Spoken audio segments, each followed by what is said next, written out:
ভিডিওটা আমরা বানাচ্ছি। আমাদের সাথে গত বছর পড়ালেখা করে অ্যাডমিশন কোর্স করে ঢাকা বিশ্ববিদ্যালয়ে চান্স পেয়েছে আমাদের এই বছর মেন্টর হিসেবে জয়েন করা বিকন, এবং আমাদের সাথে চান্স পেয়েছে গত বছর আমাদের কাছে পড়ে Zarif. Hello everyone. Alright, so আমরা আজকে বিকন এবং জারিফের কাছ থেকে জানবো যে অ্যাডমিশন কোর্সে 10 মিনিট স্কুল কেমন সার্ভিস দিয়ে থাকে।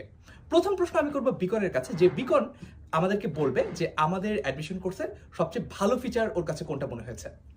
অ্যাডমিশন কোর্সের সবচেয়ে ভালো ফিচার আমার কাছে মনে হয়েছিল আমাদের প্রতিনিয়ত অনুশীলন করানো, অর্থাৎ এক্সাম নেওয়াটা।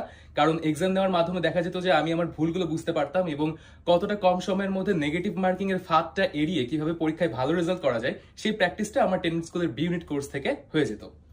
অলরাইট, এবার জারিফের কাছ থেকে আমরা জানবো যে অ্যাডমিশনের সিজনে স্টুডেন্টরা অনেকেই ডিপ্রেসড হয়ে যায় এবং অনেকেই মেন্টালি বেশখানি আনস্টেবল হয়ে যায়। সো জারিফের এরকম সিচুয়েশনে কিভাবে আমরা হেল্প করেছি। 10 মিনিট স্কুলের